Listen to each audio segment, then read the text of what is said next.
नमस्कार, जन टीवी देख रहे हैं आप। मैं श्वेता शर्मा आपके साथ। खबरों की शुरुआत से पहले एक नजर डालेंगे अभी की हेडलाइंस पर। नेपाल में भयंकर बाढ़ के बाद उत्तराखंड सरकार सतर्क। अब ग्लेशियर झीलों की होगी वैज्ञानिक जांच। सीएम धामी ने दिए सर्वे के निर्देश।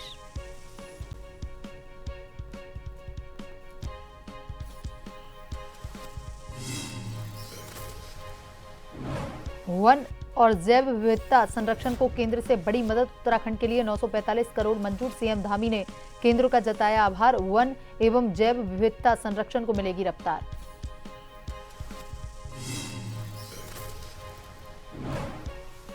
मुख्यमंत्री चैंपियंस ट्रॉफी को लेकर खिलाड़ियों में जबरदस्त उत्साह। 2,35,000 से ज्यादा खिलाड़ियों ने कराया ऑनलाइन रजिस्ट्रेशन। खेल मंत्री रेखा आर्या ने की तैयारियों की समीक्षा।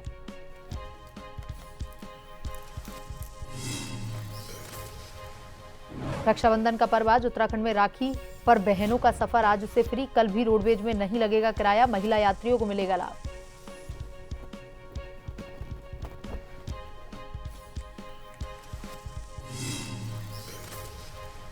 उत्तराखंड के 11 जिलों में बारिश की संभावना। चमोली पिथौरागढ़ में लैंडस्लाइड। गाड़ियों के ऊपर बोल्डर गिरे।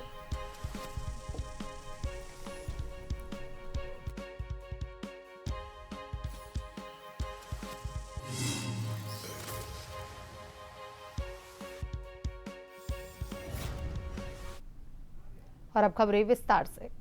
उत्तराखंड में ग्लेशियर झीलों से पैदा होने वाले संभावित खतरे को देखते हुए मुख्यमंत्री पुष्कर सिंह धामी ने उनकी निगरानी और सुरक्षा व्यवस्था मजबूत करने के निर्देश दिए। मुख्यमंत्री ने सचिव आपदा प्रबंधन विनोद कुमार सुमन को संवेदनशील ग्लेशियर झीलों का व्यापक सर्वे और वैज्ञानिक अध्ययन कराने को कहा है। अध्ययन के दौरान झीलों की स्थिति, जलस्तर, आकार में बदलाव, आसपास के भूभाग और संभावित जोखिम वाले क्षेत्रों का नियमित आकलन किया जाएगा। मुख्यमंत्री ने संवेदनशील इलाकों में अर्ली वार्निंग सिस्टम स्थापित करने, जरूरत के अनुसार इनकी संख्या बढ़ाने के निर्देश भी दिए हैं। साथ ही संभावित आपदा के प्रभाव को कम करने के लिए सुरक्षात्मक और जोखिम न्यूनीकरण उपायों पर भी तेजी से काम करने को कहा।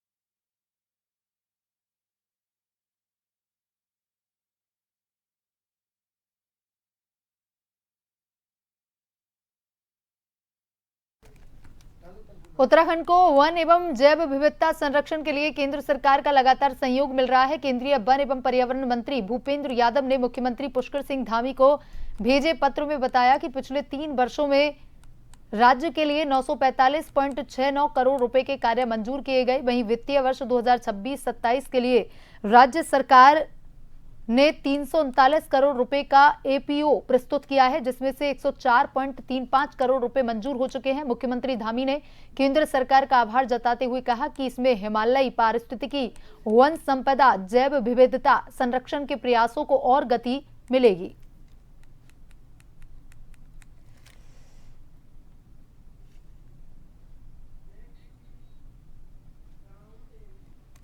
उत्तराखंड के पूर्व मुख्यमंत्री और भाजपा के राष्ट्रीय उपाध्यक्ष तीरथ सिंह रावत जूना अखाड़ा पहुंचे। उन्होंने माया देवी मंदिर और भैरव मंदिर में पूजा अर्चना कर संतों का आशीर्वाद लिया। अखिल भारतीय अखाड़ा परिषद के अध्यक्ष महंत रविंद्र पुरी और महामंत्री श्री महंत हरिगिरी महाराज समेत संतों ने उन्हें आशीर्वाद प्रदान किया।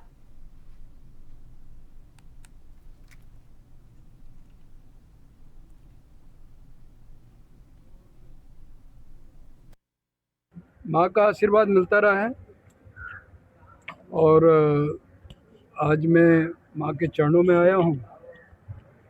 अपने श्रद्धेय रविंद्र गिरी महाराज जी अध्यक्ष सचिव, परम श्रद्धेय हरिगिरी महाराज जी के सानिध्य में उनके आशीर्वाद लेकर के, माँ का आशीर्वाद लेकर के पूरे देश समाज के दुख सुख पूरी तरह से मैं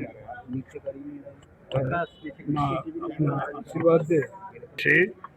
कोई घर का रस मुझ पद पे जाता है तो इससे बड़ी खुशी क्या होता है। नहीं, हृदय तो आशीर्वाद से पुन पुन जितने भी उत्तराखंड के पर्वत हैं, जितने भी यहाँ के ऋषि महर्षि देवी देवताएं समस्त क्योंकि सारे ब्रह्मांड को आशीर्वाद देते हैं। आप ये समझिए जो उस आसीन पे है और वो यहाँ पे वरदान लिए, चाहे अयोध्या हो चाहे वो मानधाता हो, ऐसा कोई नहीं है जो उत्तराखंड में आशीर्वाद के लिए हमेशा कक्षाएं थी। ये उत्तराखंड के नाम क्या है? तथा नाम तथा। और मेरी दुआओं में इतना असर रहे, मेरा भाई हमेशा खुश रहे। आप सभी को रक्षाबंधन की हार्दिक शुभकामनाएं। और वही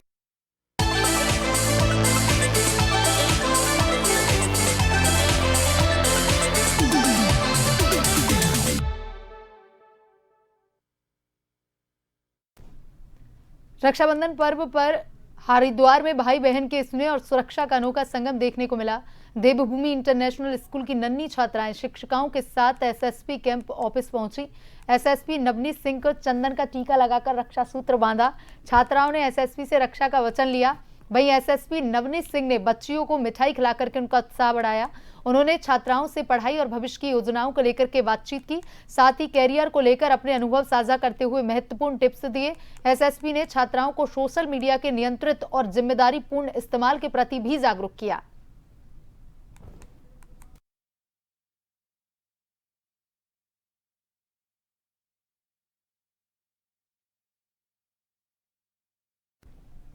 रक्षाबंधन के मौके पर उत्तराखंड सरकार ने महिलाओं को रोडवेज बसों में मुफ्त यात्रा की सुविधा दे दी है और इस व्यवस्था को सफल बनाने के लिए परिवहन निगम के कर्मचारी पूरी तरह तैयार हैं। लेकिन दूसरी ओर समय पर वेतन नहीं मिलने से कर्मचारियों के परिवारों की त्योहार की खुशियां काफी फीकी पड़ रही हैं।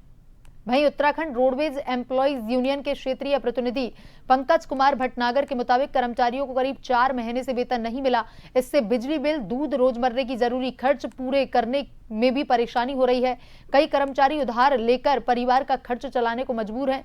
रक्षाबंधन पर कर्मचारी बहनों को मुफ्त यात्रा की सुविधा देने के लिए ड्यूटी करेंगे, लेकिन अपने परिवार के साथ त्योहार मनाने को लेकर आर्थिक चिंता बनी हुई है। यूनियन ने परिवहन निगम के अधिकारियों से लंबित वेतन जल्द जारी करने की मांग की है।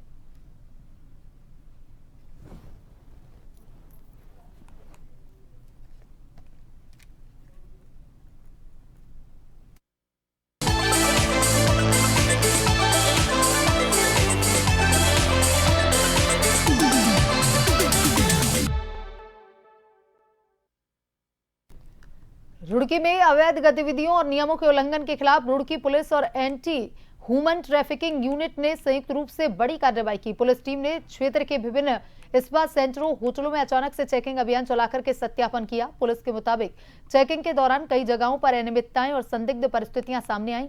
नियमों का उल्लंघन पाए जाने पर पुलिस ने तत्काल 83 पुलिस एक्ट के तहत चालानी कार्रवाई की। मामले को न्यायालय के समक्ष भेजा। कार्रवाई एसएसपी हरिद्वार के निर्देश रुड़की सीओ ओसिन जोशी के निर्देशन में की गई। अभियान का नेतृत्व एंटी ह्यूमन ट्रैफिकिंग सेल प्रभारी निरीक्षक वीरेंद्र रमोला ने किया।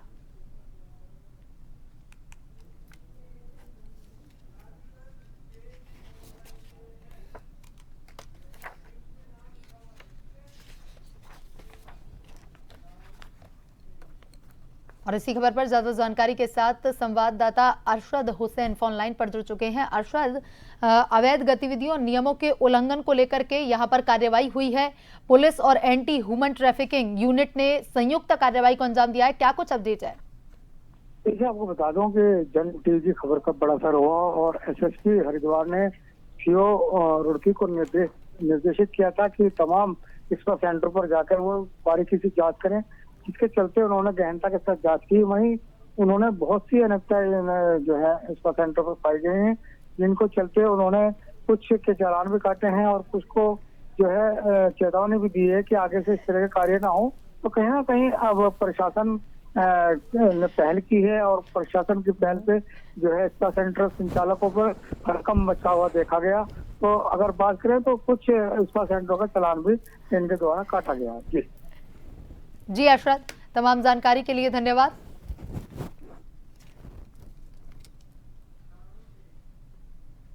हरिद्वार को स्वच्छ, सुंदर और हरित बनाने की दिशा में प्रशासन लगातार प्रयास कर रहा है और इसी कड़ी में भगत सिंह चौक पर फुटपाथ के सौंदर्यकरण की जिम्मेदारियां व्यापार मंडल ने उठाई हैं।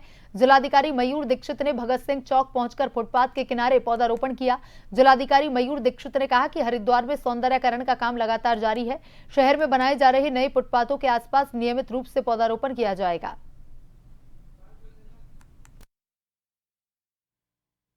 देखिए, अभी कुंभ मेले को देखते हुए और साथ ही एचआरडी के द्वारा जो फुटपाथ निर्माण किया जा रहा है, उसके साथ ही शेड के लिए वृक्षारोपण भी किया जा रहा है। अभी सभी के सहयोग से यहाँ पर वृक्षारोपण किया गया। निश्चित तौर पे आने वाले समय में ये एक अच्छा पाथवे डेवलप होगा, जिससे यात्रियों को और श्रद्धालुओं को बहुत सहूलियत। सर कितने पेड़ लगाए जाएंगे? ये पूरे रूट पर ही सभी फुटपाथ पर, जहाँ पे भी फुटपाथ बन रहा है, जहाँ पर भी शेड डेवलप करने हैं, वहाँ सभी जगह पौधे लगाए जाएंगे। और अभी तो मुझे बताया जा रहा है कि 70 to 75 वृक्ष इस रास्ते पे लगाए जाएंगे। उत्तराखंड में लगातार बारिश का दौर जारी है। बारिश के कारण कई जगह सड़कें बाधित हुई हैं, लेकिन इसके बावजूद चारधाम यात्रा सुचारू रूप से संचालित की जा रही है। प्रशासन और आपदा प्रबंधन विभाग यात्रा मार्ग पर लगातार निगरानी रख रहा है। आपदा सचिव विनोद कुमार सुमन ने बताया कि चारधाम यात्रा से जुड़े लगभग सभी प्रमुख मार्ग फिलहाल खुले हैं और यात्रा सामान्य रूप से चल रही है। बारिश के चलते प्रदेश में अलग अलग समय पर 2000 से अधिक सड़कें बाधित हुई हैं, जिनमें से 95% से ज्यादा मार्गों को खोल दिया गया है। शेष मार्गों पर जल्द खोलने के प्रयास जारी हैं। श्रद्धालुओं की सुरक्षा को देखते हुए संवेदनशील स्थानों पर आवश्यक मशीनरी और संसाधन तैनात किए गए हैं। प्रशासन मौसम और सड़क की स्थिति पर लगातार नजर बनाए हुए है।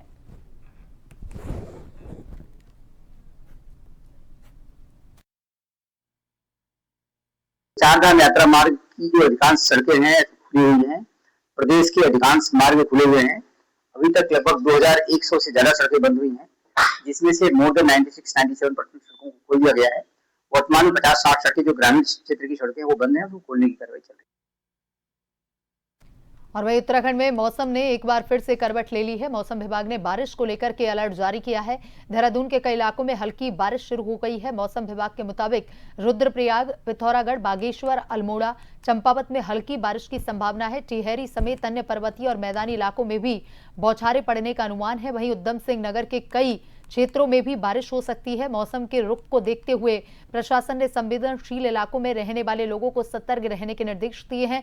लोगों से मौसम की स्थिति पर नजर रखने और आवश्यक सावधानी बरतने की अपील की गई है।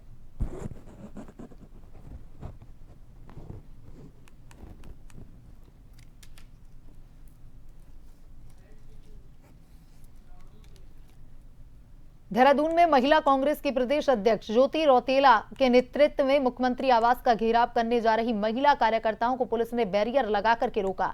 आगे जाने की अनुमति नहीं मिलने से नाराज कार्यकर्ताओं ने बैरियर पर ही बैठकर भजन कीर्तन शुरू कर दिया और सरकार के खिलाफ जमकर नारेबाजी की। महिला कांग्रेस नेताओं का कहना था कि वे रक्षाबंधन के अवसर पर मुख्यमंत्री पुष्कर सिंह धामी को न्याय की राखी बांधने जा रही थी। उन्होंने आरोप लगाया कि प्रदेश में महिलाओं से जुड़े कई चर्चित मामलों में अब तक पीड़ितों को न्याय नहीं मिल सका है।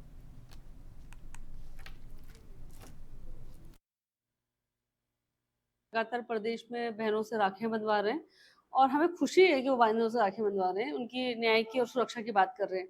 लेकिन जब आज हम लोग अंकिता की न्याय की राखी लेके मुख्यमंत्री जी के पास गए तो उन्होंने हमसे ना, हमें पुलिस वालों ने आगे नहीं जाने दिया। हमारा मुख्यमंत्री जी से कहना है कि क्या अंकिता भंडारी इस प्रदेश की है, उनकी बहन नहीं थी, उनकी बेटी नहीं थी, उसके साथ 4 साल बाद भी आज क्यों न्याय नहीं हुआ? नन्ही परी के जो रेपिस्ट थे वो कैसे बाहर आ गए? किरण नेगी के साथ आज तक अन्याय क्यों हुआ? उसके न्याय की लड़ाई कौन लड़ेगा? ये भी इसी प्रदेश की बेटियां और तमाम वो बहनें जिनके साथ दुराचार बलात्कार की घटनाएं, एनसीआरबी की रिपोर्ट से नंबर 1 राज्य हिमालय राज्य में उत्तराखंड बन चुका है, जहां पे दुराचार और बलात्कार की घटनाएं लगातार बढ़ रहे हैं। सौंपा है। हरक सिंह रावत ने पुलिस और सरकार पर निशाना साधते हुए आरोप लगाया कि भाजपा विधायक के दबाव में सूरज सिंह नेगी और उनके परिवार का उत्पीड़न किया जा रहा है।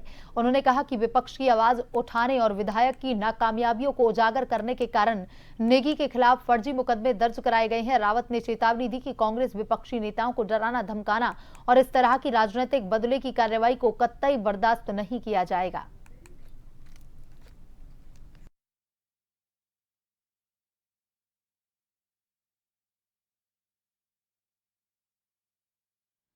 पुलिस कप्तान देहरादून से ये मांग की है पूरा कांग्रेस परिवार ने, और हमारे रायपुर की हमारी माता बहनें भी हमारे साथ थी,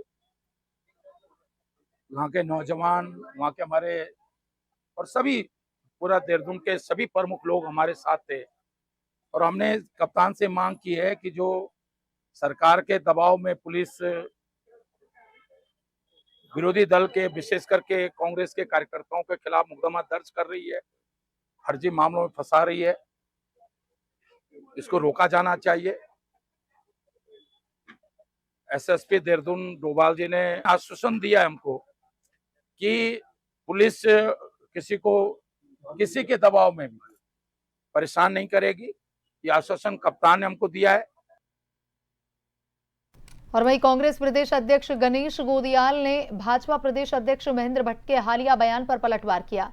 गोदियाल ने कहा कि महेंद्र भट्ट को सफाई और शुद्धिकरण के बीच का फर्क समझना चाहिए। हल्द्वानी में मल्लिकार्जुन खड़गे की सभा के बाद शुद्धिकरण को जायज ठहराना भाजपा की संकीर्ण मानसिकता को दर्शाता है। उन्होंने कहा कि गंदगी होने पर सफाई की जाती है, शुद्धिकरण नहीं। कांग्रेस नेता ने आरोप लगाया कि भाजपा राजनीतिक फायदे के लिए समाज में भाईचारे को नुकसान पहुंचा रही है। गोदियाल ने कहा कि चुनाव आते जाते रहते हैं, लेकिन उत्तराखंड की आपसी एकता और भाईचारा सबसे महत्वपूर्ण है, जिसे बनाए रखना सबकी जिम्मेदारी है।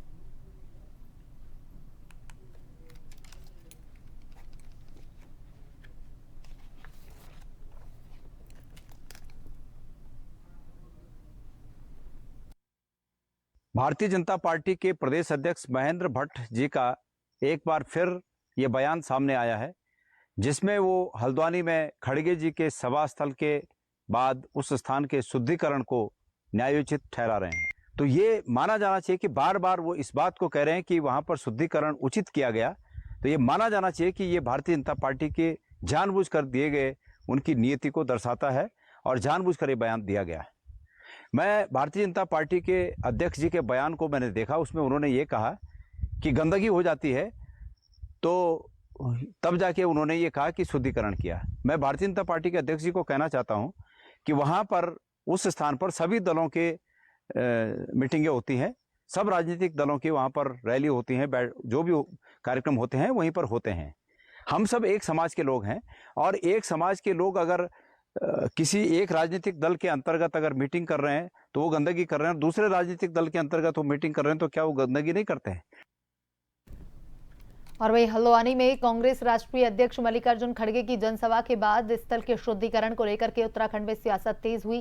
कांग्रेस प्रदेश अध्यक्ष गणेश गोदियाल द्वारा शुद्धिकरण को लेकर के उठाए गए सवालों पर भाजपा प्रदेश अध्यक्ष महेंद्र भट्ट ने पलटवार किया।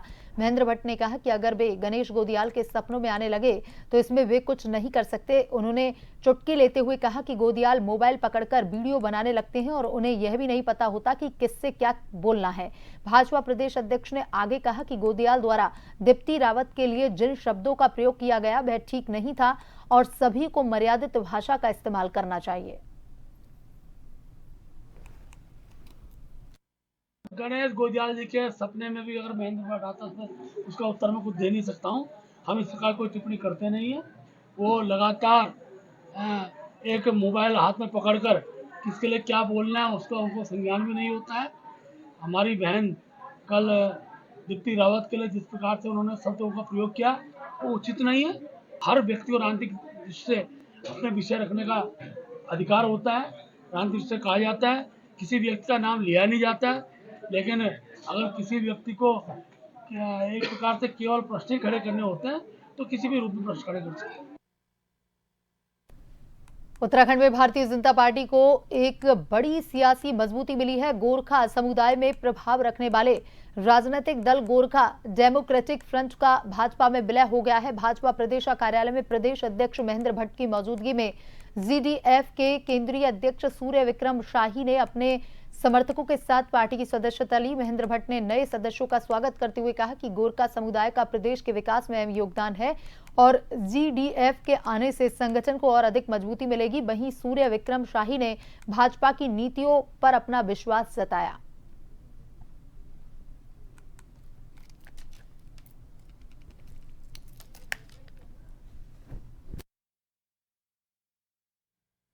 देखिए, आज उत्तराखंड का राजनीतिक दल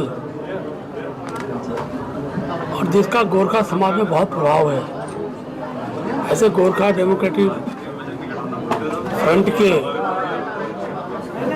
केंद्रीय अध्यक्ष श्री सूर्य विक्रम शाही जी ने अपने पूरे दल का विलय भारतीय जनता पार्टी में किया है। मैंने उनको विधिवत रूप से उनका स्वागत किया, अभिनंदन किया और मैं कह सकता हूँ इससे उत्तराखंड के अंदर भारतीय जनता पार्टी को मजबूती प्राप्त होगी। भारतीय जनता पार्टी अपने लगन से दिन प्रतिदिन आगे बढ़ते रही है और देश को संभालने में और देश को विकास करने में और पार्टियों से कई गुना ऊंचाई ले चुका है।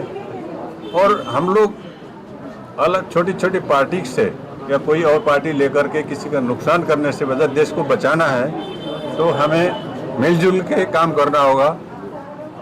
इसलिए हमारी जो मंशा रहा, कई मित्रों ने सलाह भी दी कि हम लक्ष्य एक है तो हमने चारों तरफ देख करके नहीं करना है। बुलेटिन में अभी तक के लिए इतना ही। बने रहिए जन टीवी के साथ। नमस्कार।